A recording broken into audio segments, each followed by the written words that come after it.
Hi everyone, and welcome to the webinar. I'm very excited to tell you that exactly 1 week from today, we'll be releasing a brand new UI that will replace the existing one. Design of the new UI was inspired by the awesome feedback that we got from you, our customers, and we are convinced that it will improve every aspect of your daily interaction with the product. Now, before we start the demonstration, I'd like to talk a bit about the goals of the new UI and the motivation for building it. Now, the most important goal was to streamline large-scale test maintenance. Many of our customers are executing hundreds and thousands of tests on a daily basis, and they needed a better workflow to help them maintain their tests more effectively.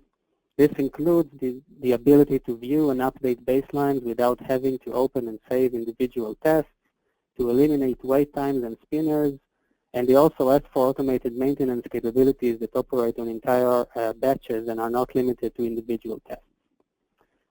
Additional goals that we had were to improve the integration with CI servers and also to set the stage for future features and capabilities that we are working on today and that will be released later this year. So, without further ado, let's just demonstrate the new UI. And voila, here it is. So, as you can see, we now have a much cleaner and more modern look and feel instead of the old and dark one. But before we start to go over the details, just for those of you in the audience that are new to the product, let's take a look at the older test manager and just briefly go over it just to set the terminology. So, as you can see, the test manager shows us the results of the test that we run with Applitools eyes. Each of these gray rectangles is a batch that can consist of one or more tests. So let's say that you have a night run or a CI build that runs a suite of tests, then you would normally organize it in a way that all of these tests are grouped together under a batch. If you don't specify a batch in your test, a default batch will be created with the same name of the test, and it will just appear here as a single batch test. For each batch, you can see the name of the batch, and there are counters showing you the number of tests that passed, that failed, that were aborted, or that are running. And the batch also has a timestamp that shows you actually the time where the last test of that batch ran.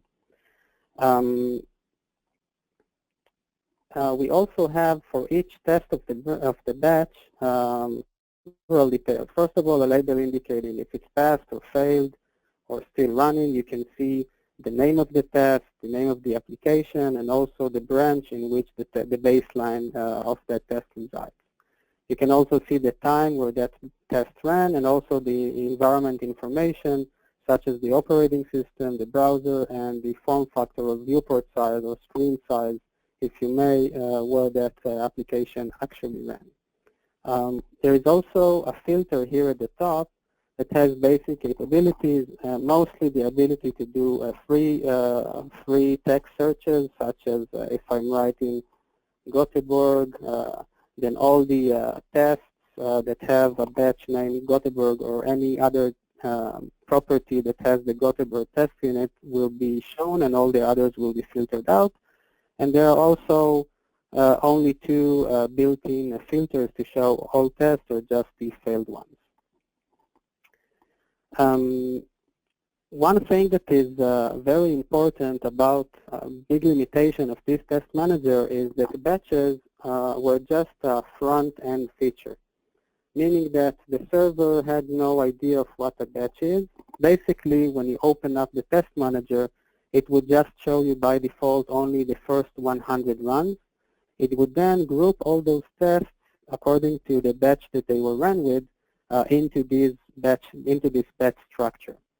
So if you want to see more than 100 tests or 200 tests, you have to click this Show More Test button, and then from 100 it's grow to 200, and then 400, and then 800, etc., etc. Now, this resulted with some confusing behavior because, first of all, if you had a batch with 1,000 tests in it, then you had to click this button several times until you could see the entire batch populated. If you only had 200 tests, you'll see that batch with 200 tests. But even more confusing, if you had several batches running in parallel, then you could see like several batches with 10 in each, or any number of partial tests in each of them, and you had to click this button a lot of times in order to fully populate them. One other thing that you could do with the test manager is that you can actually select batches and then delete them using this delete button. So I'm guessing that most of you are familiar with this test manager, and now let's move on to the new test manager and see how it differs and how it improves. Okay, so basically the most important thing about it is the batches are now supported by the backend. This means that the server knows that there is a thing that's called a batch, and we have a sidebar here on the left-hand side that shows us all the recent batches. They are ordered from new to old. And it doesn't matter how many tests each of them has, and you always see the last 30 batches. And if you want to see more, you just need to scroll down, and you have an infinite scroll that will just get you more and more batches to see. Of course, because batches are very, you don't need to scroll much, and you get far back in history to see like very old batches. Now, when you hover on top of the sidebar, it automatically expands, so it would show you the entire name of the batch, if it of the widest batch that is currently loaded, so it won't be cut.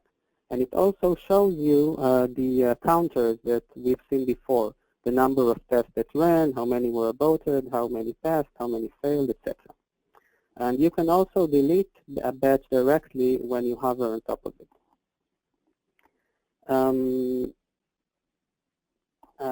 Here, above the list of batches, you have a refresh button. And when you have new tests coming in or new batches coming in, then this button will begin to pulse. And when you click it, it will actually go ahead and load the list of batches all over again and place the new ones on top. Whenever you choose a batch, then the area here in the middle is populated with the test of that batch. Now, unlike the previous test manager, all the tests that are of that batch will be immediately visible here, regardless of their number. So even if you have 2,000 tests, once you click the batch, you immediately see all the tests there.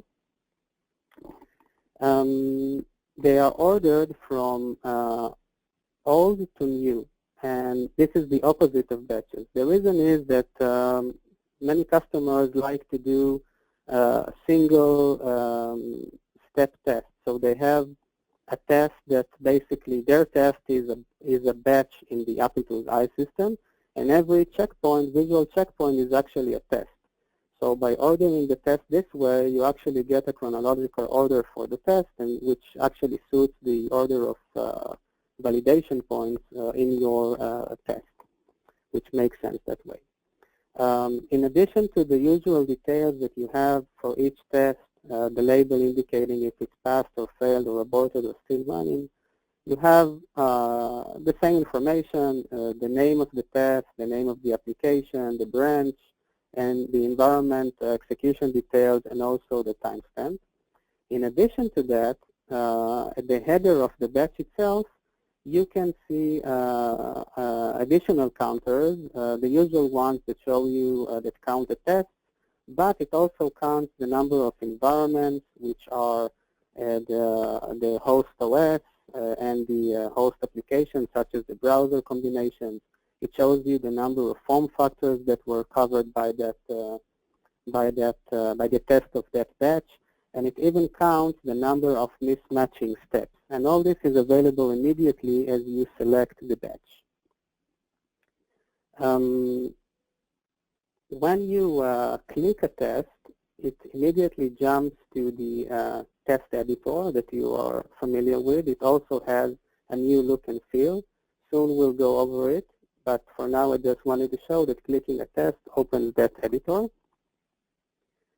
And you can actually open several instances of the editor for multiple tests, so you can easily maintain and edit them simultaneously. Okay, you don't have to do them one by one and go back after opening each one. Unlike the previous test manager, it is also possible to delete individual tests by clicking the bin icon here on the right-hand side, just like you can do with the batches. And similarly to batches, you have a refresh icon, which again, when you have new tests that are coming in for that currently selected batch, then this refresh button will begin to pulse. And when you click it, it will immediately load and update to the latest state of the batch.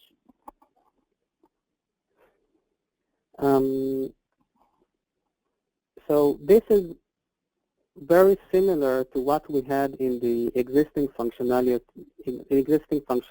of the current test manager, with the addition that batches are first-class citizens, and we don't need to click the load more tests again and again just to see the entire content of a batch, and also we have better responsiveness from the server itself. But the big surprise here, the big addition, is actually a second view that allows you to see a thumbprint gallery of all the steps that appear in those steps. So when I click this view, you can see that instead of tests, I can actually see all the different steps that took place in the entire batch. So if we go to a batch that has more tests in it, for example this one, you can see how quickly I can get all the details of that run that is directly in front of your eyes. You can see a thumbprint of each current screenshot. You can also see the difference highlighted immediately. You don't have to open a test and wait for the spinners and for the comparison to take place. This occurs immediately. And if you hover on top of that thumbprint, you get all the information about that step, how it was matched, the name of the step, in this case home, the fact that it belongs to the test primary pages test for the GitHub application, and the environment that it was executed in.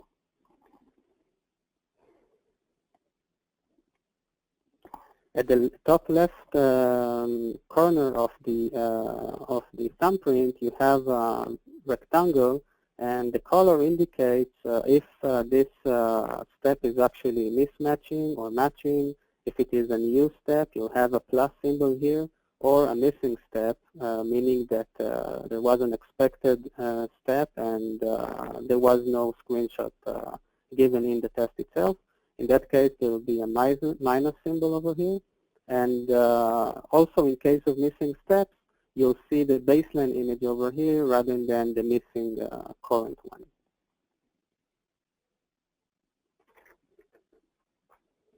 Now, directly on the thumbprint itself, you have a toolbar when you hover on top of it.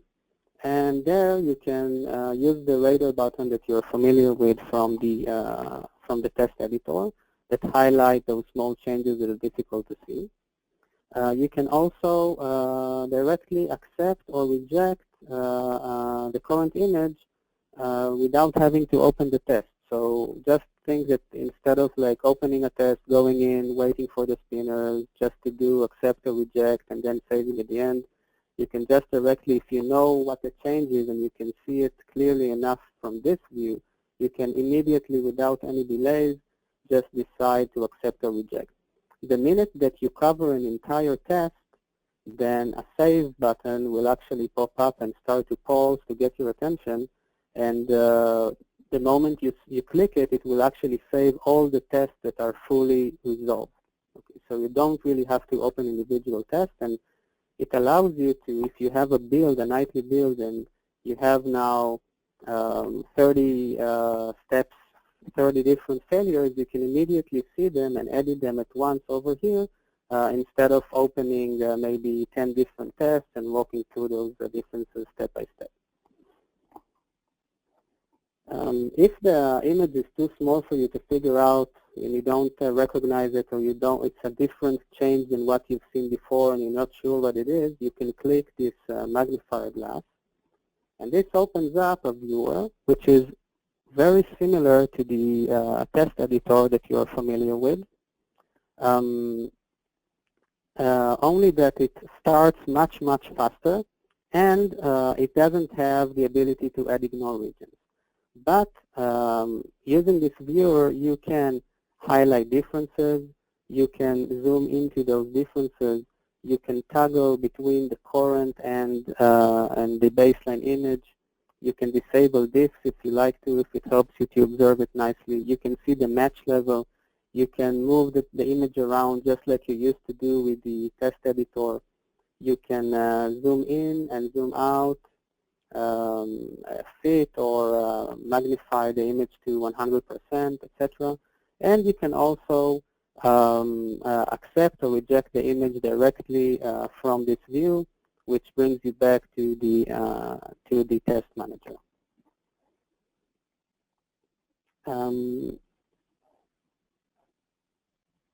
When you click a thumbprint, as just like we did with the test over here, when you click a thumbprint, a step thumbprint, it automatically jumps in, opens the editor, the test editor, and in the correct step, and it shows you that exact step. So here you can continue and edit it and add ignore regions just like you used to do before.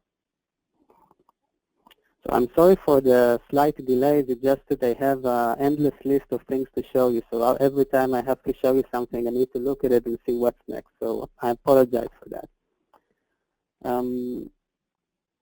Okay, so if we look at the toolbar here at the top, there are a few more interesting features. So first of all, we have the ability to accept and reject the entire batch. So if I click this one, I don't want to do it right now, it will just accept all the steps, all the current images of all the steps that appear here. And if I click this one, it will keep the baseline images for all of them. So if you know what you're doing and you're sure that you're safe, you can do this with a single click, and you're done with maintenance.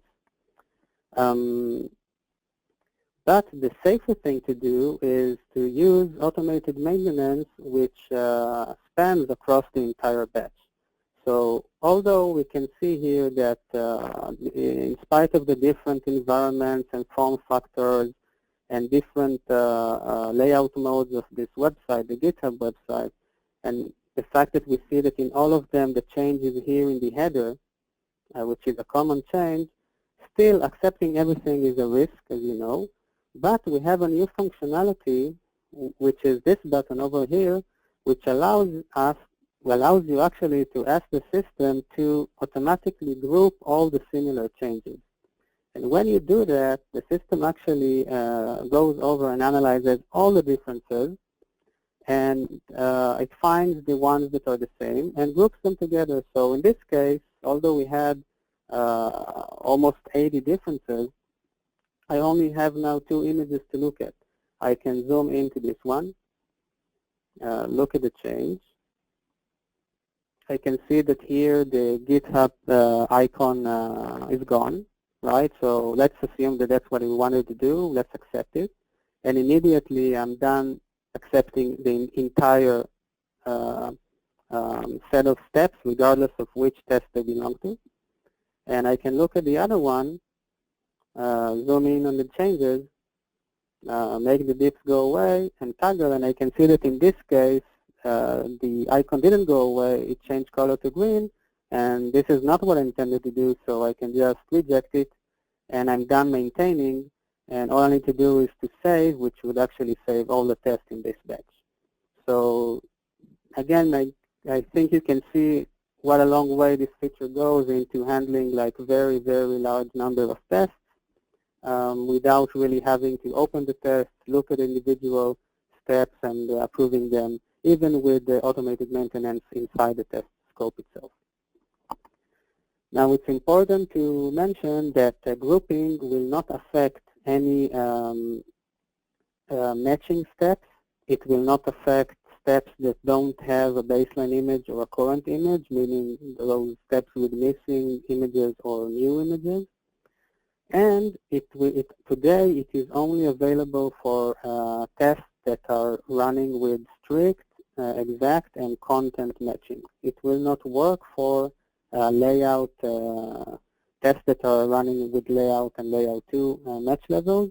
If you try to group a batch that has those steps, you will get a message saying that some steps won't be grouped because they use layout, but the rest of them will be grouped. So just these ones would be left ungrouped. So don't be surprised about that. We're working on adding this functionality as well. Now that we are done with grouping, okay, let's undo it. The next thing I want to talk about is this filter. And the filter that we have today is much more advanced than what we had before. First of all, it allows you to filter separately on tests and on batches. When you're filtering tests, then in this view, you're basically filtering, sorry about that, you're basically filtering steps. And in this view, you are basically filtering the tests themselves. So you have a lot of built-in filters to use. You can find only resolved tests, which are all of them, because we just let's just refresh. Let's move to a different batch so they won't all be highlighted, so we can show the filter. Okay, so let's say that I'm now sorry. Let's resolve something here and another one here, and I can ask to just see the resolved ones. I can ask to see only the ones that are new. In this case, there aren't any new ones. I can check which ones are unsaved right now. For instance, the ones that I resolved I didn't save yet, so I don't lose any work that I didn't get to do if I partially maintain the batch. And I can also use this X to clear the filter, and I can also use free text. So let's look at a tooltip here, and we have like the text primary. Let's say the stack open source. I can just type in open, and it will only show me the steps that have open in their description with free text. Now, similarly, this would work on the tests themselves. So in this case, only the tests that have open inside one of the steps will show. And another cool thing that I can do is that I can also filter batches. So let's say that I want to see only the past batches. So here we go. Only the failed ones, only ones that are running, ones that are aborted, etc. Or ones that contain new tests as well. Now, if I'll switch to an account that has more batches in it.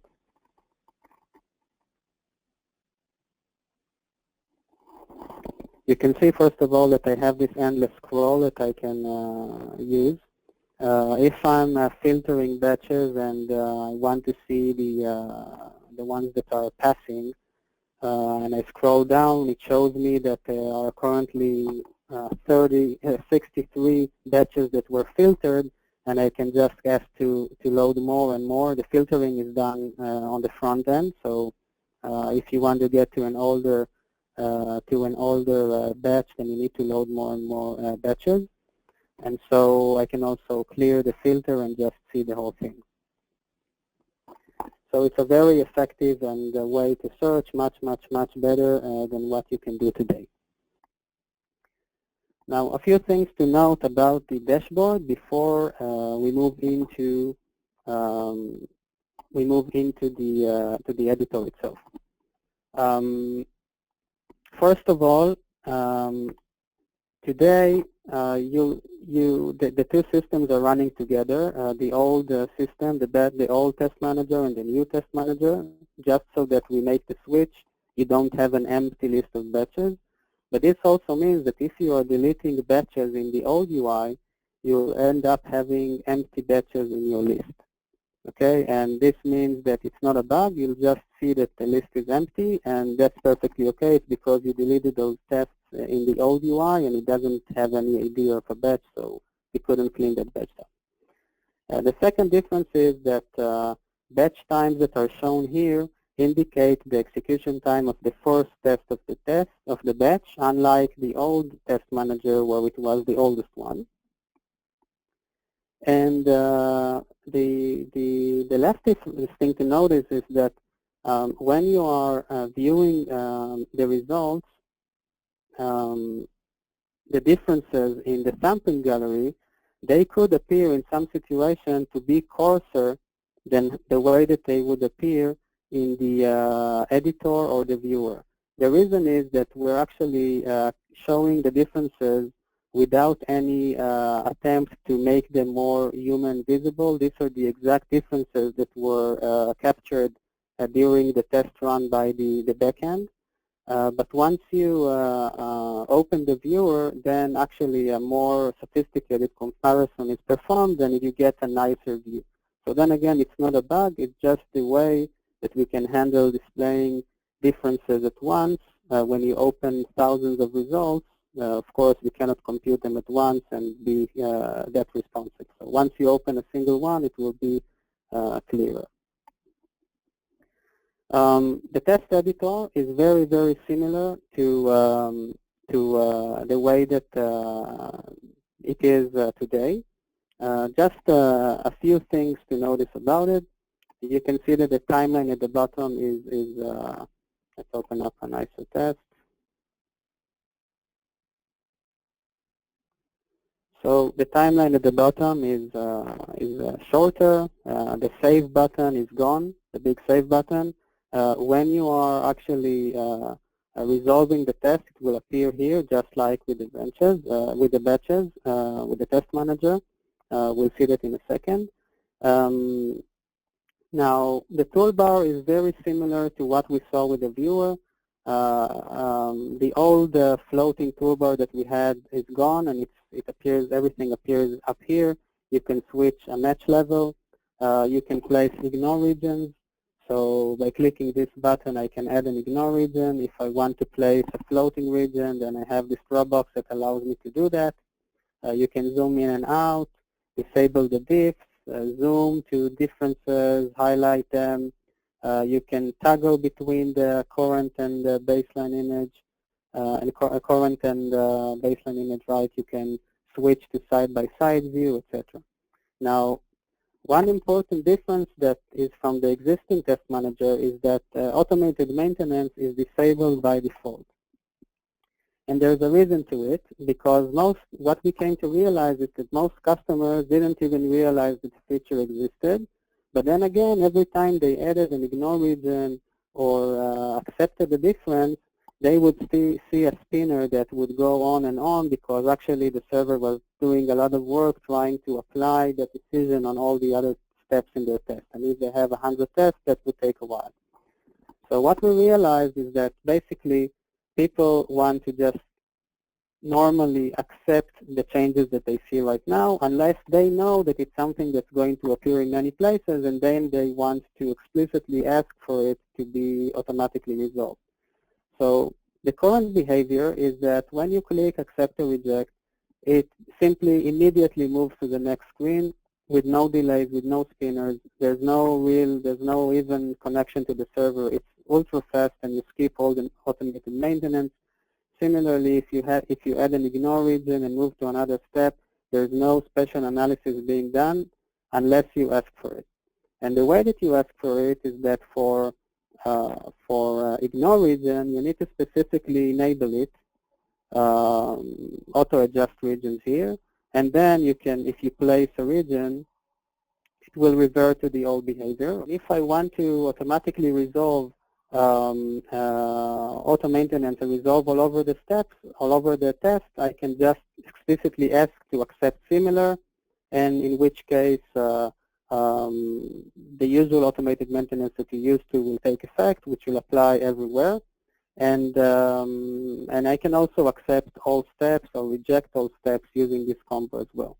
So the idea here is that you get a much more fluent and effective with less delay time when you don't need automated maintenance, which really can save a lot of time when you're doing a large-scale test maintenance. Okay, two other small differences that I want to highlight before we conclude. The first one is that new tests will now appear as green, unlike the existing behavior. So, for instance, if we go to this test over here, you can see that we have two new tests, but they don't appear as red like they did before. And also in the thumbprint view, you can see that the new steps that they added are marked as green, as not as red. And also in the editor, you can see that that's not the one. You can see that the new step, it is the one that the new step is marked as green and not as it's marked as new and it's green, as not as red. The idea is that if you have a batch with 100 tests and you just added a new one and it was the first time that it ran, then it's not really a failure and you don't want to see a failed batch in your report. You just did a good thing. It's not a failure, so it won't be indicated as such. The second important thing is that when you're running cross-browser tests today, then let me switch to side-by-side view. Then you see that the baseline was ran in a certain environment, which is a Chrome browser, and the current image and the current run was on IE.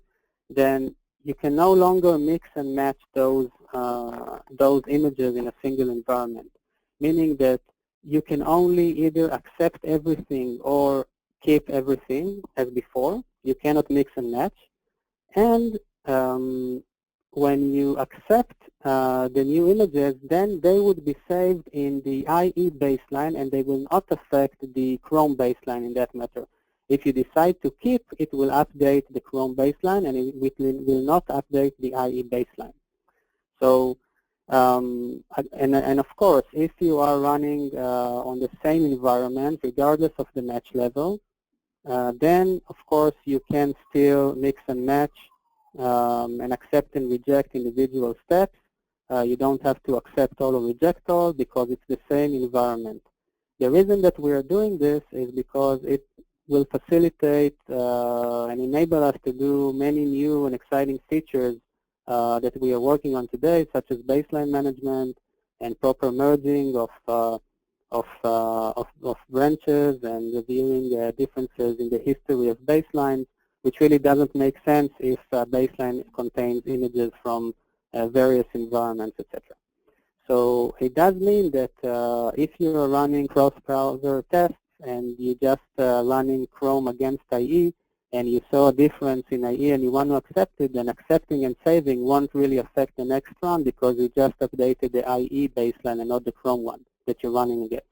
So you have to find a test that uses Chrome as the current image and accept it.